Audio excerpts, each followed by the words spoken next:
Welcome to our morning show studios today. On a Monday, we begin a full, big, busy week here of morning shows, including some FFA students coming up a little bit later on this week, and also Senator Sarah Kieski will be in the studio with us later this week.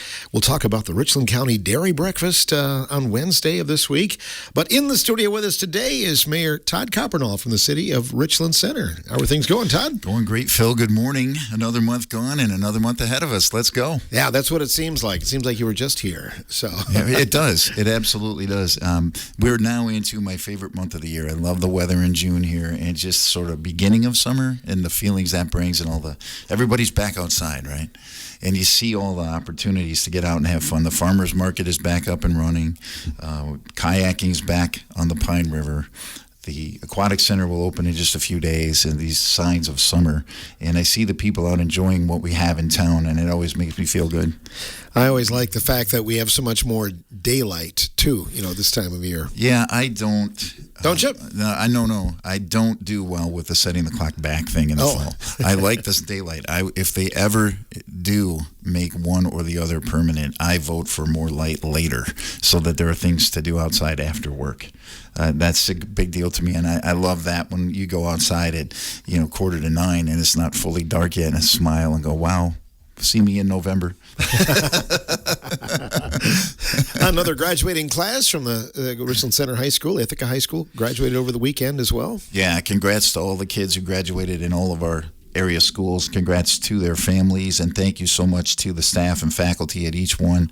A lot of work goes into that. My mom was an elementary school teacher at Riverdale, and she still hears from the kids she taught, has held some of their babies, has attended some of their weddings and all of that stuff. It really is a bond and sets up. These kids are set up for their future by what they learn in our schools. So congrats to everybody. I saw quite a few parties going on. You could see the different venues full of people and the banners out. So congrats to everybody involved. Absolutely. Well, let's talk about some of the things involving the city for summer. Obviously, you mentioned briefly, but the rodeo's coming up in a short amount of time. Yeah, we're right on top of that. Big deal every year. Get out and watch them. These are terrific young athletes, and they work so hard. And to do this, and you're getting the best in the state right here in our city, that's a big deal. And I love to go out and watch and meet some of the families, because it isn't just the kid that's competing. The parents are so heavily involved, the families. It's not an easy thing to do. It's a big commitment to be part of that sport and participate. And it's fun to watch. I mean, it's an exciting event, but you just see the passion and the commitment. It's kind of a lifestyle event for these people. They're not just out there riding horses. They're into this. They live it.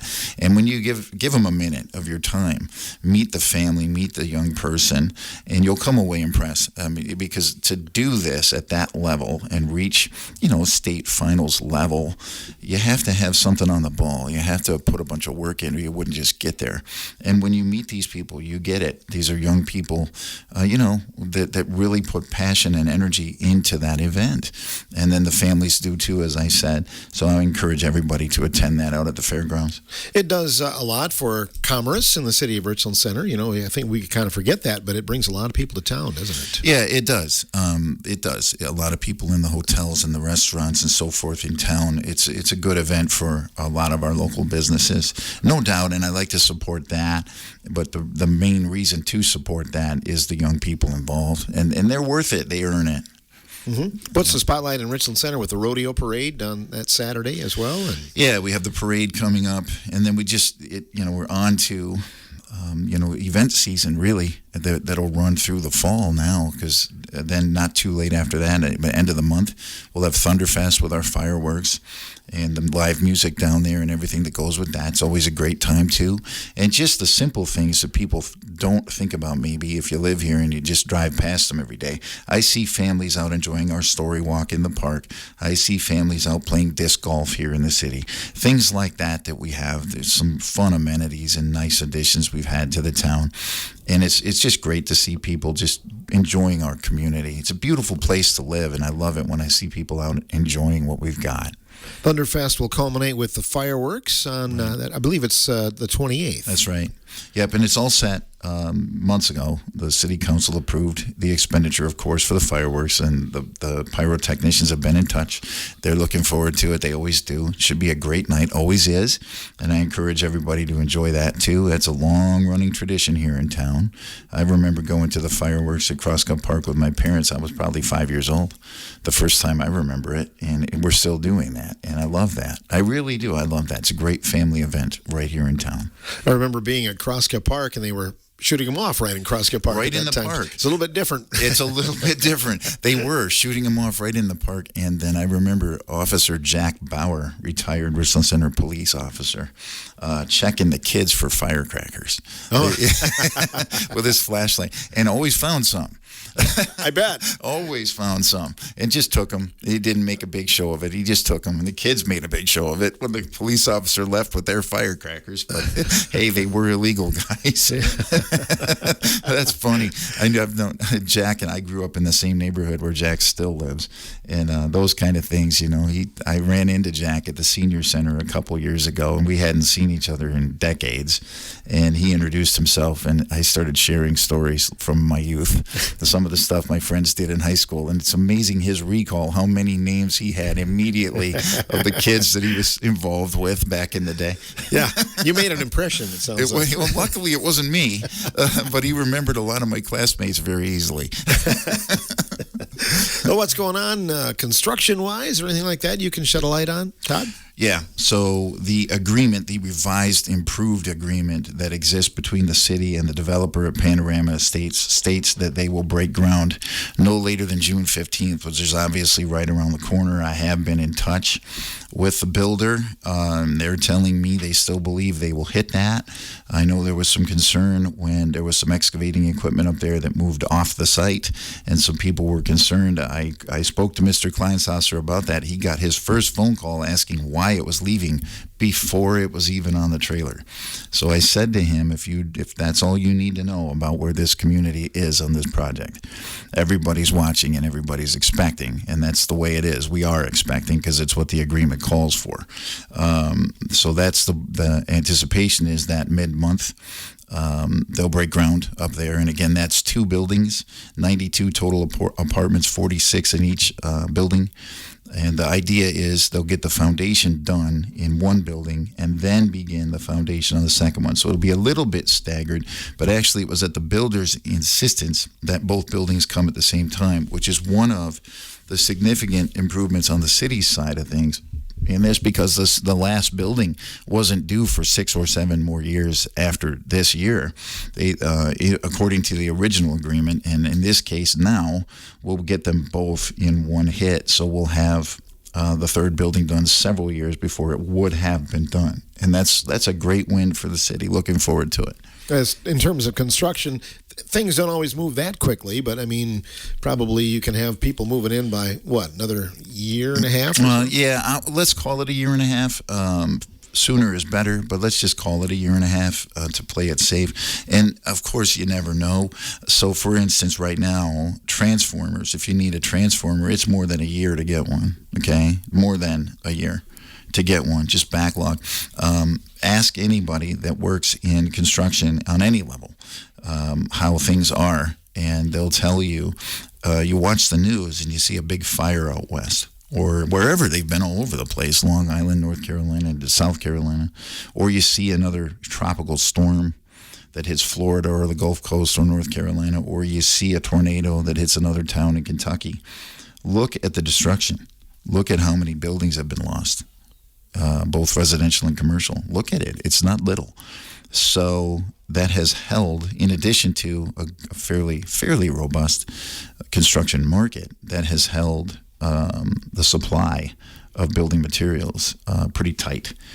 So trying to get some of the things you need. The folks at Cardinal, I've met the gentleman who manages their plant in Portage, and he told me that they can't produce glass as fast as they could sell it right now. Literally can't make it as fast as they could sell it right now.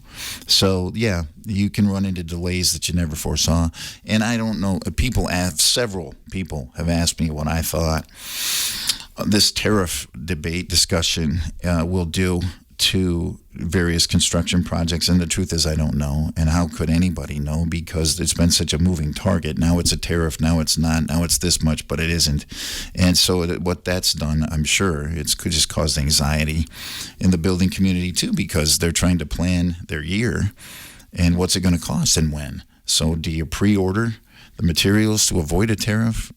If you do that, you're going to create new inflation. Supply and demand always wins. And if there's a run on simple things, so think about 92 apartments. So you think about the big stuff, steel, concrete, stuff like that. But that's 92 shower heads. That's 92 doorknobs isn't even right, because it's 92 doorknobs for the front door, but there's a bathroom door and a bedroom door. Okay, faucets, right? So you need a lot of little things to build an apartment building, way more than people typically think about if you're not in that field. And I've had that conversation with the builder on this one, and all of them, they've been trying to pre-order what they could because they don't know what to expect. You see a 50% tariff coming on steel and aluminum. Oh, okay, what does that mean to construction? Don't know yet, but it certainly has their attention. Mm-hmm. Yeah. It's good to hear that, Cardinal's doing well, but I've heard some industries can be affected because there are some parts that they can't get to manufacture as well. Well, for sure. And that's exactly what we're talking about. When we've had the whole country, there's just been a lot of construction for new growth and just certainly to replace what's been lost. And there's just been a lot of it. Look what happened in Los Angeles. Look what happened in Georgia and the Carolinas, Long Island, those small towns in the Midwest. They get hit by a tornado. You got to rebuild. People got to have a place to live. And if they lost their business, they're going to want to hopefully rebuild that. Well, look at how many materials that takes. How many windows and how many shingles and how many everything else is. How much concrete, how much steel, how much lumber. All of that's consuming just to replace what's lost before you worry about adding. And there's been significant construction to add new things. So, yeah, it's been a wild time. We all know what inflation's done to every household. It's done it to every company, too. And it's done it to every municipality as well, which is, I've said this on the air before, but that's what causes the referendum parade, which at this point I just simply do not see an end to. I really don't, with how cities, counties, townships, school districts are allowed to fund themselves under state law. You can't expect. We've had inflation unseen in 40 years. I was middle school, high school, so were you. The last time we had inflation like we've had in the last 4 years or so, you can't expect a tax base in places like Richland Center, Boscobel, Prairie du Chien to keep up with that. It's not that sort of growth in a rural area. You want to talk, can we add 5 Walmarts a year, do you think? Do you? That's what it's going to take just to get to even. In some of this, and that's at the city level, the county level. It's just that kind of construction. We're not Madison, we're not La Crosse. That's not going to change tomorrow. So we stay diligent all the time to get the growth we can, and we've had some. You look around, we've had some. We need more, and we'll keep working to get it. We'll always keep working to get it. But you have to remember. It's the people, it's all of us that are paying the bills for the city, the county, and the schools. It's our money. Okay, well, what happened at home when, the price of everything you buy shot up as much as it did? You had to make adjustments with your home budget. You had no choice. Well, same at the city, same at the county, same at the schools, same at the townships, and around we go. And just that all just, when you look at private sector, same thing. It's time to expand our building. It's time to repave the parking lot. It's time to add staff. Well, yeah. But before you do, you have to account for what it costs to just do the things you always did, and that's just the way it is in the cycle that we're in right now. The good news is that there are builders interested in building in Richland Center, and we just talked about Panorama. We've talked a lot about what we're calling the Lamont subdivision up above Rainbow Drive, and that project continues to progress. It's being handled by some engineers right now working on a water runoff plan. It's a significant part of that because it is on a hill. And yeah, there are houses down below, so probably a good idea to know where the storm water will go before you put more houses up there. There will need to be a street because there isn't one. And that's all being engineered. And all of that takes time. It takes a lot more time than I wish it did. Obviously, I wish I could just be here today telling you what day the first house would begin. I can't tell you that yet. I can tell you we have a building team. We have an ownership group on that project that is amazing, and they've been wonderful to work with, and they're fully committed to seeing it through. So what do I think? I think we're going to get 92 new apartments and 20 or so new houses as soon as they can be done. We'll see, but that's what I think, after working with the builders in both projects for a long time now. And that's significant. When's the last time 112 new homes came to Richland Center? It's, 1900? Yeah, right. 112 new homes, not just you can live there, brand new everything's. Mm-hmm. And there's a couple other builders that want to do one house, one duplex kind of projects too, that I believe will happen over the next couple of years. So a few more new homes on top of that. The trickier part has been the commercial opportunities. We've had some. There are some significant changes with interest in Richland Center, which is a wonderful improvement from where we once were. The challenge there is available land. Okay, let's just get it out there. That's been the holdup. Whether it's trying to get a lease with someone who owns an existing building and feeling as though they had difficulty getting that done, or whether it's trying to acquire land they want to build on and feeling as though they had difficulty getting that done. That is the hurdle in when it comes to commercial right now in Richland Center. And the reason for that is commercial builders want to be on the highway. Okay, that's what they want. In fact, it's what they insist on. And they want the highest traffic count they can hit. And the highest traffic count they can hit is essentially the Walmart area down to Dragon Buffet, that stretch of Highway 14 East, because look where so many businesses went. It's a natural way in and out of town and a way across town for people who live here, but it's also where so many other businesses went. So when you look down there, the traffic count at Walsh's Ace Hardware and Dragon Buffet is more than twice as much as it is at the corner of Orange and 6th Street by the park. More than twice as much. Now, traffic on Orange Street has been increasing, but slowly. Okay, so the Quick Trip going downtown made a big difference. The new one being built where it was did make a big difference. That intersection has had a major growth in traffic from before the Quick Trip was there. And we put, the dialysis center was built with the pharmacy, and the credit union went down there, and Wacker Chiropractic went down there, and so forth. There have been more businesses put in there, and also the first Panorama building made Orange Street a natural way home for 45 apartments.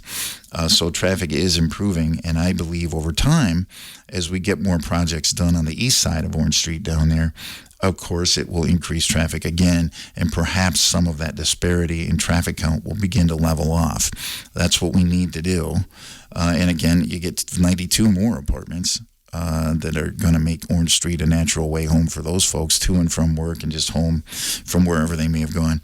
That will help Orange Street too. But right now, most of the builders, the brands that have called us and said, you know what, we're taking a look at your city, most of them want to be Highway 14 East. And that is the bottleneck, 100%. 100%. That is the bottleneck trying to get this done. If money were no object, if you just had land to say, okay, here you go, build here, or I asked Ben from Nova Video to just buy a bunch of real estate down there. Hi, Ben. Yeah. And he hasn't gotten back to me on that. No, it's true. If money were no object, but if money were no object, a new hospital would have already been built too, right? True. Now they're working on that. I don't know how much has been shared on the air yet, but they're working on that. That idea has not gone away, and they absolutely are holding on to that real estate for a reason. They intend to build. Now, answer this for yourself. Why can't Richland Center? Why hasn't Richland Center? Why won't Richland Center? Get that out of here. There is no why won't. We will. Why hasn't? Well, I just told you why not. Yeah, you got to have a place to build that fits, has the traffic count you want, has the space you need, and is at a price you can afford to buy the land for and build on. All of these variables that are not within the city's control. And believe me, friends and neighbors, you don't want your city to artificially inflate real estate costs by overpaying for land to get something done. I don't mean overpaying by a little bit. To say, this is worth it. I mean, what if the city got involved in a project and paid twice as much as land had been worth in the area? Guess what happens to every other deal down the pike? You did that then, so you better do it for me or I'm not coming. And what you just did is you made it impossible to build anything here, because then the price would be not. I mean, ask yourself this. Are you ready to pay $800,000 for a 3-bedroom ranch house with a 2-car garage? Because if you start messing with what it costs to build it beyond what it already costs to build it, that's where you're going to go. $600,000, $700,000, $800,000. Not happening here right now. That is not the real estate market here right now. So, yes, you need to know, and they said this publicly, your city council believes in investing in the expansion of, for instance, infrastructure, water, sewer, electric, streets, so that building can be done. Your city council does not believe in artificially inflating real estate prices so that it becomes impossible to build here down the line. That's a key distinction, and everyone here should thank your older persons for thinking that way, because we could end possibility of growth by breaking the local real estate market. Okay, you can't do that.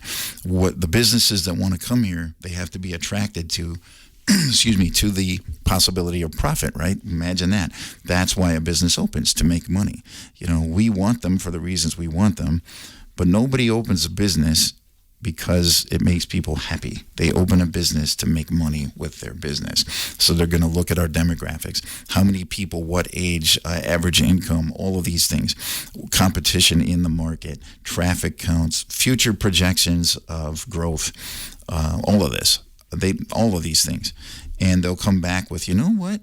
Yeah, and the great news is a few of them have changed what they thought of our town in the last few years. They see some change they like, so they're talking to us. But you have to do things the right way. You have to do things the right way. You do not want the public sector honestly meddling in things the private sector could have and should have gotten done, because every single time government starts throwing money into projects it might not have needed to be involved in, it ends up hurting the taxpayer in the end. Every time. So, okay, so what does all that mean? I believe some apartments are right around the corner. I believe some houses are absolutely on the horizon. I don't have a timeline really yet. We will as soon as we can. I know there are some retail chains with interest in Richland Center who hadn't had that before. There are also hotel chains with interest in Richland Center that hadn't had that before. We are committed, as the city government is, to exploring opportunities like that and getting things done the best we can, as soon as we can, when we can. We are also committed to not doing foolish things to try to make people happy in the next 10 minutes that would harm the city for the next 50 years. Mayor Todd Coppernoll, our guest on the morning show. Good time to take a break. We'll come back with more in just a moment after these words.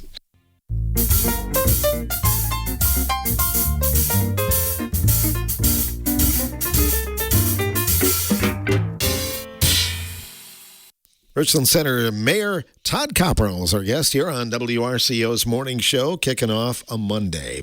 Lots more to talk about here on the next part of our program. And Mayor Todd, we'd be remiss if we didn't ask you about the campus and the reconfiguration and how that's going, from in relationship with the city and the county. Right. The relationship between the city and the county over the last 5, 6, 7 years has consistently improved and re-evolved, is a better way to say that. And not the city and the county, that's true. Interdepartmental within the city, it's true. I believe interdepartmental within the county, it's true. A lot of effort's been put into sort of updating, modernizing, evolving, to take down some walls and to explore opportunities to go, and the school district too, the Richland School District in this case, they're the ones that I've met with, to understand better and respect more the fact that we're a small city and a small county representing the same people. So when you can collaborate, do it. I'll give you one that's on my mind a lot. am not suggesting ending one or the other. I'm suggesting shared cost. I think it's crazy in our community in this era with the fiscal challenges small communities face and small counties face. I can sit in the city building, which houses the police department, and look right across the street at another police station. No. Maybe once. We can't afford that. I'm not hiding anything. This community going forward can't afford things like that. Think about it. There's 2 police stations across the street from each other. How many cops do you think we have? Not 100. Okay, they could share a space. They probably should. And some resources. The same taxpayers are funding. I mean, look, it's like this. Okay, yeah, if you live in Dayton Township, your taxes aren't paying for the city police. Guess what? Just giving an example. If there's an issue in Boaz, you might get a city cop. Happens all the time. Mm-hmm. If it happens in the city, you might get a county cop. Happens all the time. They work together all the time. Because why? They're in the same place representing the same people. Okay? So why aren't they in one space? For the benefit of the taxpayer, why aren't they in one space? They should be. Why isn't fire and ambulance in one building? It should be. Look at how many communities it is. The answer is most of them. Not here. Why not? It should be. In one space. Shared space, less cost. Makes sense. One roof to maintain. One furnace, heat HVAC system to maintain with tax dollars. Fire and ambulance, one space. City and county police, one space. I'll bet if we kept doing this, if we brought people in from city, county schools, don't leave schools out. They've been very willing to collaborate, very eager to participate in things like this. But if you keep looking for opportunities, it's simple things. I don't have an example ready at the tip of my tongue. I apologize for that. But for instance, in the past, I'll just give you an easy one. If maybe utilities or the city owned a piece of equipment, did they always work together and say you can use ours or we'll bring it there and do it for you? I'm going to say probably not. Are they now? Yeah. Evolution, planning for the future, being more fiscally responsible. So campus property. I want to share an idea, and there's going to be, I don't know how many of them, to the folks at the county board that really have their hands full with this. It's a huge undertaking with critical importance for the community. Okay, I'm going to give credit where it belongs. Dale Schultz. Anybody ever hear of Dale Schultz? Was an elected official for a long, long time. State senator, state Senate majority leader.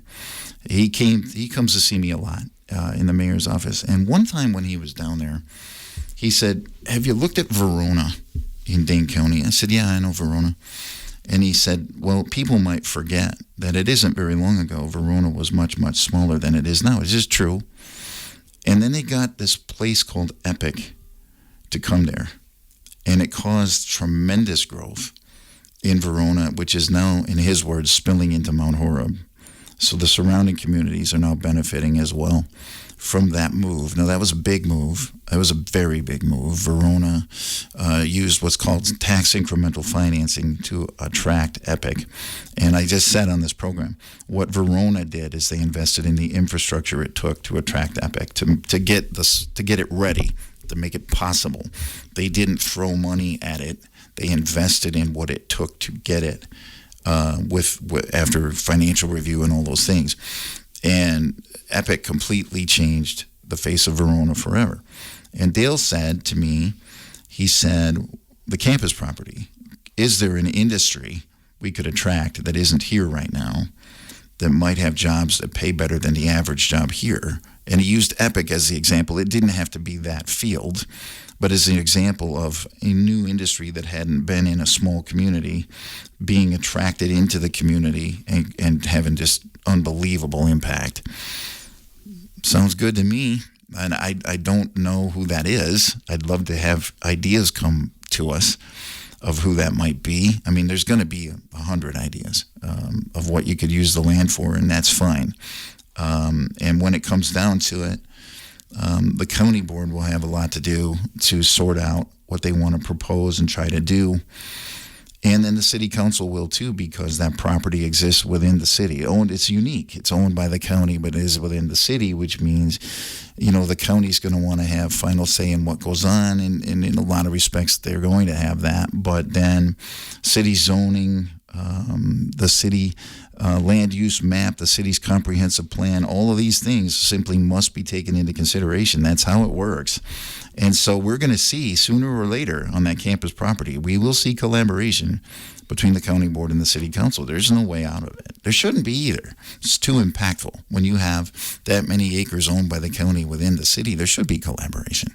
And just an idea that came from Dale, what can you attract as an industry that could build out there and bring something we don't have that could have real impact? And I don't have one. It's at the tip of my tongue. I don't have one. I wish I did.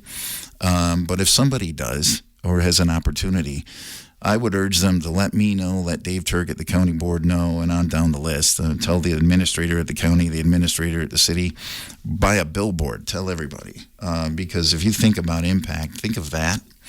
What could Richland Center do that would be along the lines of what I'm looking for is the end result that Verona got from Epic. If we even came anywhere near that, it transformed the community. It brought them things they didn't, they were always, we don't have the money for this, we don't have the money for that. Well, then they did.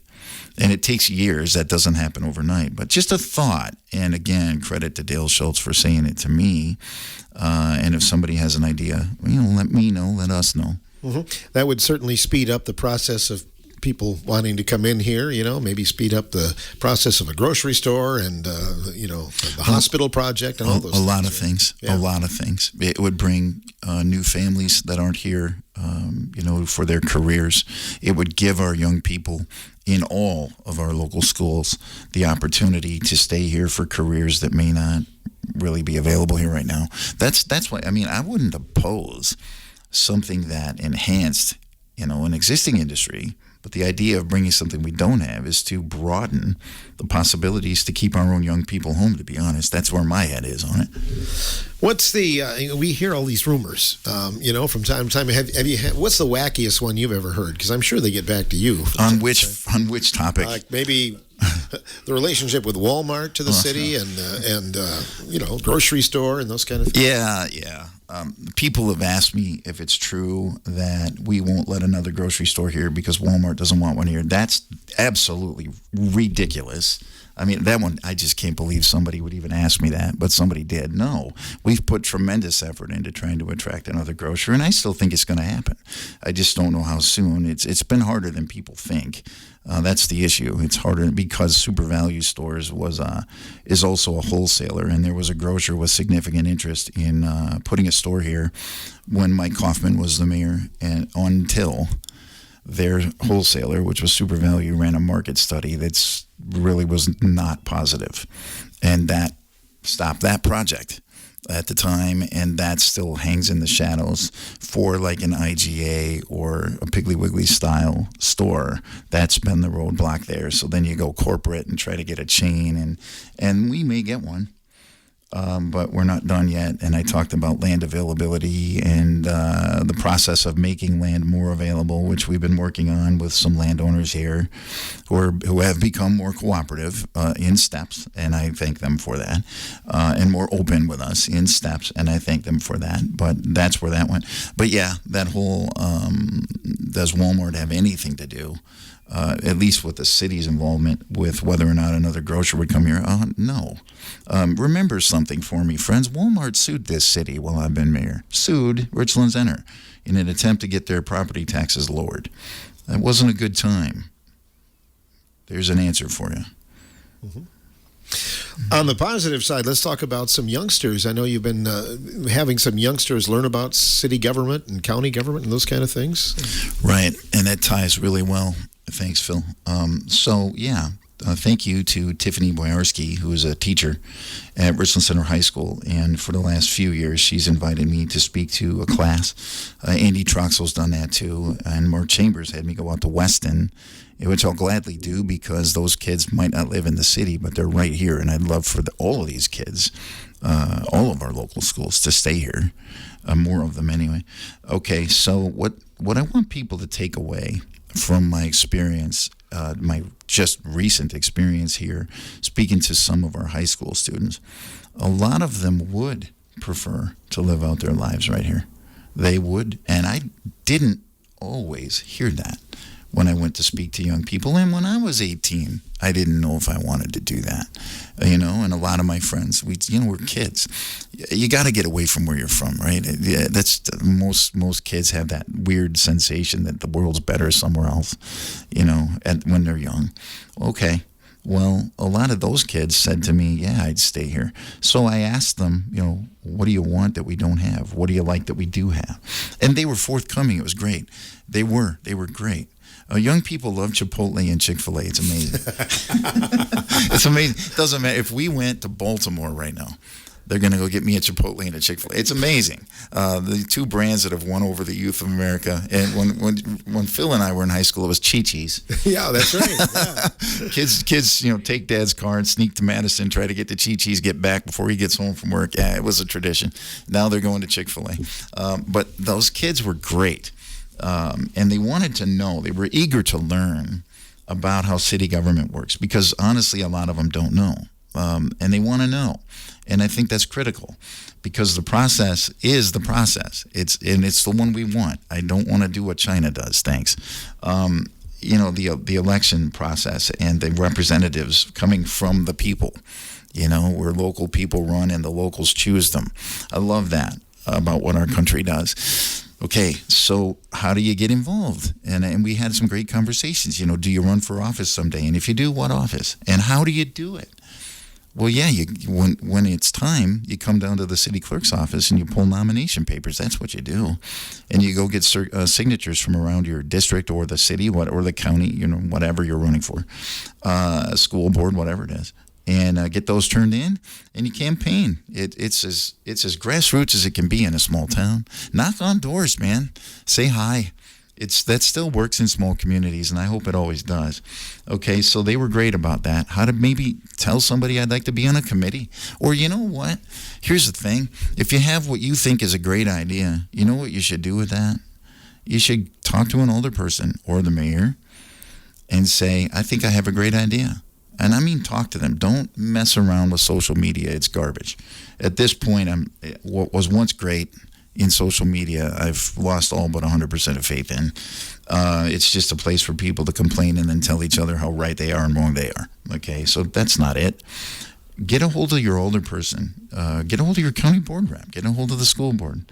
Talk to an administrator. Talk to the mayor, county board chair. I think I got a great idea.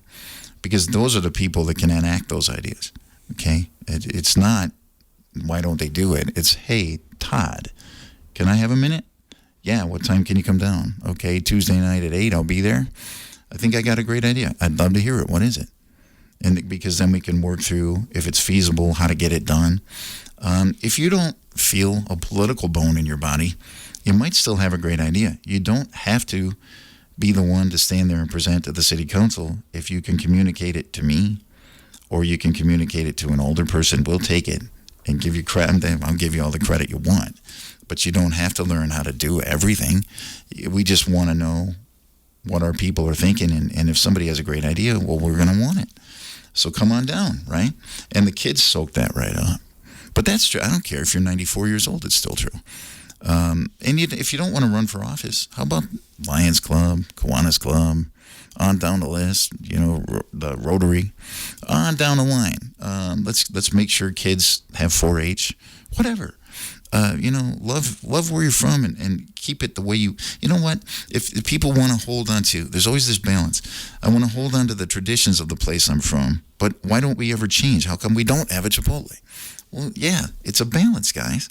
You want the flavor, the feel of your community to be there, right? But you can't keep things the way they've always been. They won't stay that way anyway. The buildings will get old. The people will get old. Some business will close down because people retired or sold out. And if you didn't go for anything new, what you have are empty buildings, old people, and old buildings. Wrong. So you have to go both ways. You have to say, save this, but go get that. Okay, that takes multiple voices. That takes somebody my parents' age saying, this is what matters to me about the place I've always lived. And it takes people in high school saying, yeah, I know, but this is what I want. And who needs to hear it? The elected officials need to hear it. Social media doesn't care.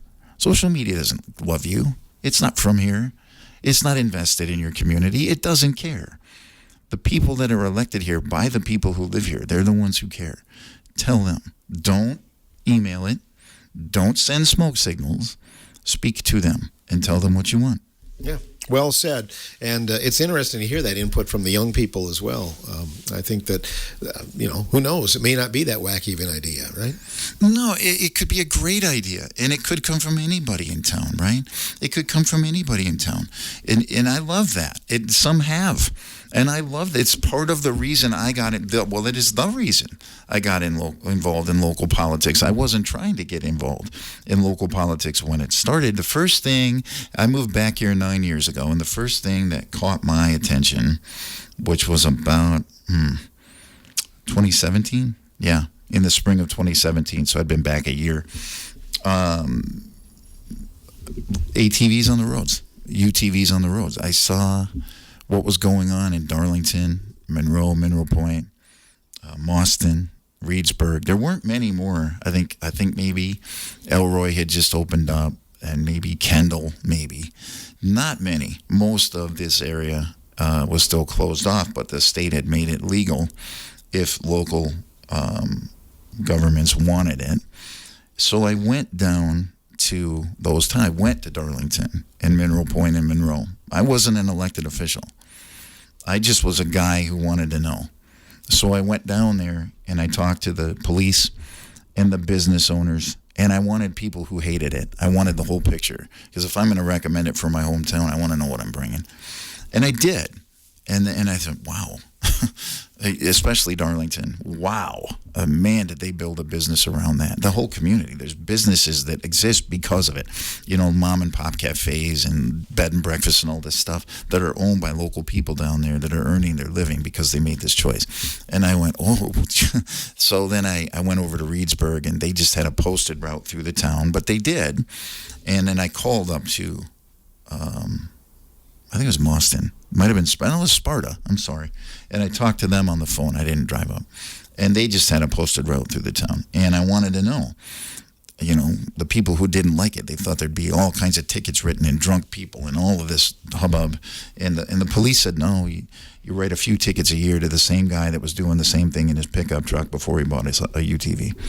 And the businesses said, man, some of them said, take this away, and I shut down. Okay? And the people who didn't like it had said things like, I just didn't want the change. I thought they'd be too loud, whatever. But you know what? I can see that it's helped the town. So I brought it back here with real enthusiasm. And it took a year because the people involved that were elected at the time and serving in committees, and the police chief we had then,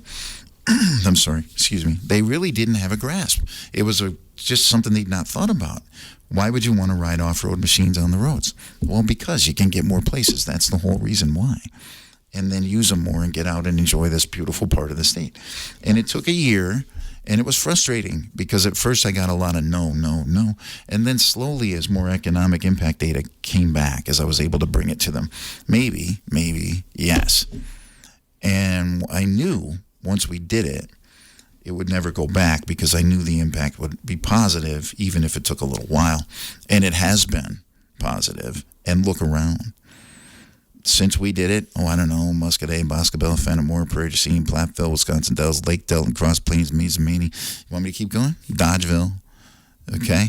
On and on and on and on. Baraboo, Reedsburg, Toma, all over the place. I can get you from here to Prairie du Chien, and if you want to, I can get you from here to Cassville, where you can take a ferry across into Iowa legally on an off-road machine. And all of that was because I went to a handful of towns that had done it and asked them about it. I just asked them because I didn't know if it was a good idea. And then I believed in it and I brought it back. And the point is, I was not an elected official when I did it. I just thought it was a good enough idea to explore. And then when I got some information, I knew it was a good enough idea to explore. And I fought for it. And I went and met the mayor in his pharmacy. And I went and met the police chief and took him for a ride with me. And I went and talked to the safety committee multiple times. And then we started to involve, the Dayton Ridge Runners Club was great. They got involved. They were great. Kevin and Carrie, thanks for the work you did in the townships. You were amazing. And on down the list, some local business owners said, well, that might be a good idea. And that's just an example. It's an example. You could want something completely different than that could work well here. Bring it to us. Right? Bring it to us. Don't go online with it. Don't go around telling people, well, I wish someone would talk to me.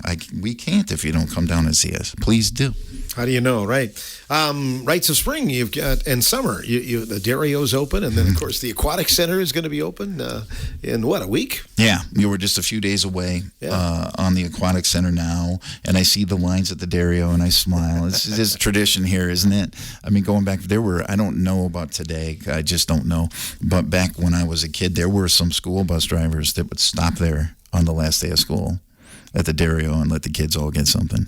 I mean, I love, how small town is that? Yeah, that's awesome. I love that. So congrats to anyone that has been involved in sort of reopening for the summer months in a lot of things.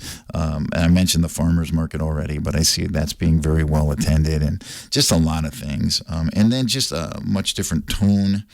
This is not necessarily celebratory, but I want to commend everyone who was involved in our Memorial Day observance and the parade that we just had. Very well run and well organized, and it's such an emotional thing to remember why we're there, which I will encourage everyone to always do. I don't care at all if you use the extra day when you don't work, the Memorial Day holiday. I don't care if you go camping, if you cook out, if you do whatever you do. I don't. I have a great time. But remember why you can. What the point of the holiday is to acknowledge the ultimate sacrifice made by so many through the generations in our nation's history, fighting for the ideals of our country, for the belief that a government of our nature should exist and can thrive, and that the opportunities that you can get for all of the flaws our country has, and we all know we have them. Watch the news for 5 minutes. But it's still the best country in the world. It's still filled with tremendous opportunities. You don't believe me? Go talk to the guys that bought an old, worn-out country kitchen and turned it into the Richland family restaurant. You want to see some entrepreneurs? Check it out. Nobody handed them anything, guys. It still can be done. It still can be done. And one of the very, very key reasons it still can be done is because men and women who live here sign up and serve. And some of them gave all they had, literally. And so please, when we get to Memorial Day every year, okay, you had a good time Friday night and Saturday and Sunday. That's great. But on Monday, show up in the cemetery. Say thank you. Put your head down a little bit. And when they talk about Gold Star families, if you don't know what that means, it means they lost someone in the service. One of the kids didn't come back. When they say that, hear that.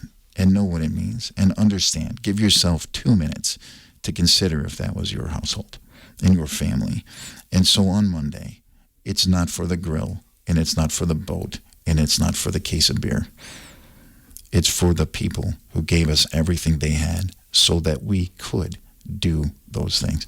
Yep. Well said. Mayor Todd, thanks for coming in. Absolutely. As always, thanks for having me on. We'll see you next month, and at that time, we'll be just past Thunderfest and the rodeo and all the great things going on in June. We will be, and then we'll be looking forward to July, right in the middle of the summer. So everybody get out, enjoy what you do in the summer, be safe out there, and thanks again, Phil, for having me down here. You bet. We'll have more tomorrow on The Morning Show.